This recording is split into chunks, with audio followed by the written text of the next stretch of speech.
नमस्कार साथियों, आज की वीडियो बहुत ही इंटरेस्टेड होने वाली है।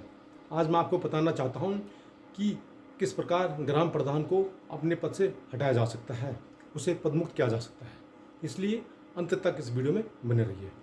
साथियों, यदि आपका ग्राम प्रधान ढंग से काम नहीं कर रहा है, भ्रष्टाचार कर रहा है, करप्शन कर रहा है या विकास का काम नहीं कर रहा है, तो आप उसको पदमुक्त कर सकते हैं।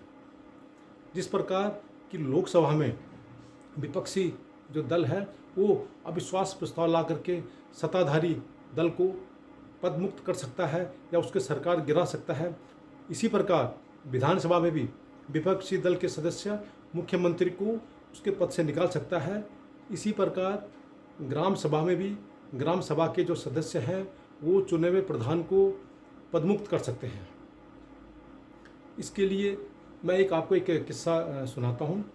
साथियों, एक गांव में एक प्रधान को निर्विरोध चुना गया था। सर्वसम्मति से उसे प्रधान बनाया गया था, यह सोच करके कि वो अच्छा काम करेगा, गांव का विकास करेगा। वो सीधा साधा था और विगत में उसके खिलाफ कोई भी ऐसे कार्रवाई नहीं थी, परंतु धीरे धीरे उसने भ्रष्टाचार करना शुरू कर दिया। जो भी गांव के विकास का फंड आता था उसको उसने हड़पना शुरू कर दिया।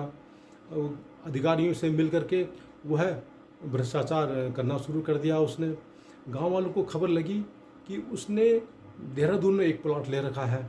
धीरे धीरे गांव वालों ने देखा कि उसके घर में कुछ अनजान लोगों का आना जाना शुरू हो गया है। रोज़ ग्राम प्रधान है वो मार्केट से शराब पी करके, दारू पी करके आता है। कुछ गांव के लोग भी उनके साथ होने लगे हैं। कुछ टाइम बाद पता चला कि उसने रामनगर में भी एक प्लॉट ले लिया है और एक मकान उसने कोटद्वार में भी बना लिया है। और जब दूसरी तरफ देखते हैं कि गांव के विकास में कुछ भी खर्च नहीं हो रहा है, जो गांव की जो रोड है वो नहीं बन पा रही है, एकमात्र जो पानी का जो सोर्स था उसमें उसने लीपा पोती करके कुछ पुराने पाइपों को ठीक ठाक करके उसमें लाखों रुपए का घपला किया है।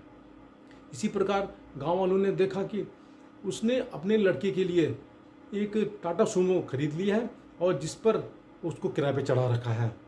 तो गांव वाले कुछ कर नहीं पा रहे थे क्योंकि उन्होंने उसे निर्विरोध चुना था, सबकी सहमति से उसे चुना गया था, परंतु अब वे कुछ नहीं कर पा रहे थे। उन्होंने किसी तरह से 4-5 साल निकाल लिए। जब दोबारा से ग्राम प्रधान का इलेक्शन आया तो फिर सभी गांव वालों ने मिल के उसके पास गए और उसको बोला, भैया तुमने बहुत ही ज़्यादा कर दिया, तुमने हद कर दी है, इस बार तुम ग्राम प्रधान का इलेक्शन मत लड़ो, हम किसी और को ला रहे हैं। और बाई चांस उस टाइम वो मान गया और उसने चुनाव नहीं लड़ा। अब इसमें कई चीज़ें बात सामने आ रही है। एक तो क्या गांव वालों को पता नहीं था कि चुने हुए प्रधान को भी आप पद से निकाल सकते हैं, उसे पदमुक्त कर सकते हैं, या गांव वालों को ये रूल के बारे में पता था किंतु वे हिम्मत नहीं कर पा रहे थे, एकजुट नहीं हो पा रहे थे। कहीं ऐसा तो नहीं था कि गांव के ही लोग प्रधान से मिलने हुए थे और उसके इस भ्रष्टाचार में सहभागी बने हुए थे और जो भी बजट गांव के विकास के लिए आ रहा था, गांव के उत्थान के लिए आ रहा था, वो भी उनके साथ ही खा रहे थे, उसका कमीशन ले रहे थे। साथियों, यदि आपके गांव में इस प्रकार का प्रधान है जो कि करप्शन कर रहा है, जो कि विकास नहीं कर रहा है, या वो काम कर रहा है जो कि एक ग्राम प्रधान की हैसियत से उसे नहीं करना चाहिए, या उसके खिलाफ कई केस लगे हुए हैं, तो आप उसको उसके पद से हटा सकते हैं। इसके लिए क्या करना पड़ेगा? सिंपल सा प्रोसेस है। सबसे पहले आपने ग्राम सभा के कम से कम 50% लोगों से लिखवा करके लेना है एक नोटिफिकेशन। ग्राम विकास अधिकारी वीडियो को लिख करके देना है कि हमें इस ग्राम प्रधान के प्रति शिकायत है, ये काम गलत कर रहा है। और जब ग्राम विकास अधिकारी वीडियो मतलब संतुष्ट हो जाता है कि उसके खिलाफ जो शिकायत है वो सही है, तो वो 30 दिन के अंदर एक बैठक बुलाता है सभी ग्राम सभा के सदस्यों का, और कम से कम 15 दिन पहले बैठक की सूचना देता है और सभी ग्राम सभा के सदस्यों को या जितने भी वोटर हैं सबको सूचित करता है, चाहे वो डुगडुगी लगा के करें या किसी और माध्यम से करें, चाहे लिखित में करें, उस सबको सूचना देना बहुत ज़रूरी है, कम से कम 15 दिन पहले। और नियत दिन के दिन जिस दिन यह बैठक होनी है उस दिन जो वीडियो है ग्राम विकास अधिकारी है वो खड़ा होकर के प्रस्ताव को पढ़ता है, भैया एक ग्राम प्रधान के खिलाफ प्रस्ताव आया है, आप इसमें अपनी सहमति दे या वोटिंग करें। यदि जो वोटिंग में जो भी उस समय सदस्य उपस्थित हुए हैं उसका 2/3 जो सदस्य हैं वो इस प्रस्ताव के फेवर में यानी ग्राम प्रधान को हटाने के समर्थन में वोट करते हैं, तो ग्राम प्रधान को अपने पद से इस्तीफा देना पड़ेगा या उसको पदमुक्त समझा जाएगा। यदि 2/3 से कम लोगों का वोट पड़ता है तो समझो कि प्रस्ताव गिर गया। यानी ऐसी किसी ग्राम में अगर 300 ग्राम प्रधान के सदस्य हैं और 300 में से 200 लोगों ने ग्राम प्रधान को निकालने के लिए प्रस्ताव के समर्थन में वोट किया है, तो जो ग्राम प्रधान है उसको अपने पद से इस्तीफा देना पड़ेगा, उसे पदमुक्त किया जाएगा। और यदि उससे कम 200 से कम उसको वोट मिले हैं तो प्रस्ताव गिर जाएगा। एक चीज़ और याद रखनी है कि यदि प्रस्ताव गिर जाता है तो उसके कम से कम 6 महीने तक कोई नया अविश्वास प्रस्ताव मान्य नहीं होगा।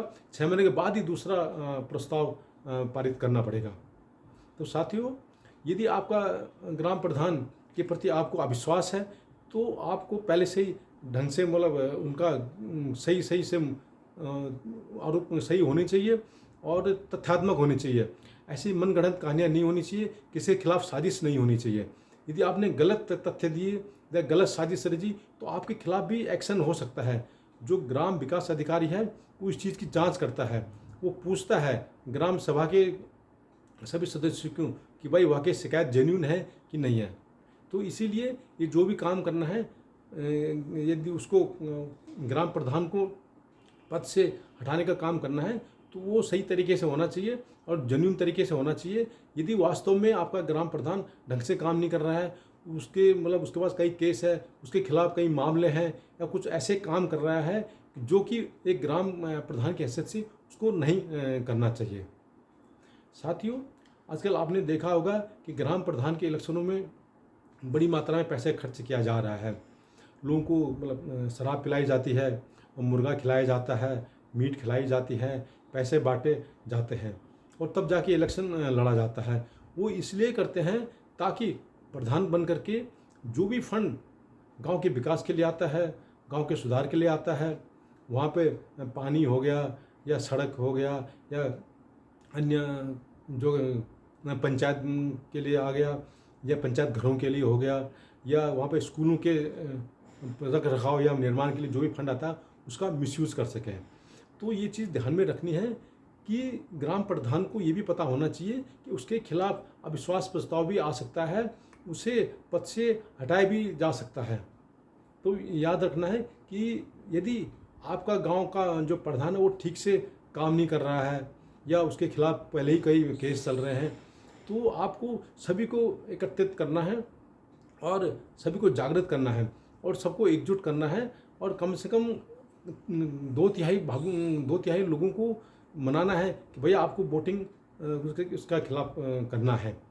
यदि सभी लोग जागरूक हो जाएंगे तो ग्राम जो पंचायत का जो फंड आता है उसका सदुपयोग हो पाएगा और कम से कम जो ग्राम प्रधान है उसको ये तो डर लगा रहेगा कि भैया मेरे खिलाफ अविश्वास प्रस्ताव आ सकता है, तो वो ढंग से जो भी बजट ग्राम सुधार के लिए आता है, ग्राम सभा में आता है, उसका सही ढंग से उपयोग हो पाएगा। यदि आपको मेरा वीडियो पसंद आए तो इसे ज़रूर लाइक कीजिए, शेयर कीजिए, सब्सक्राइब कीजिए। नमस्कार।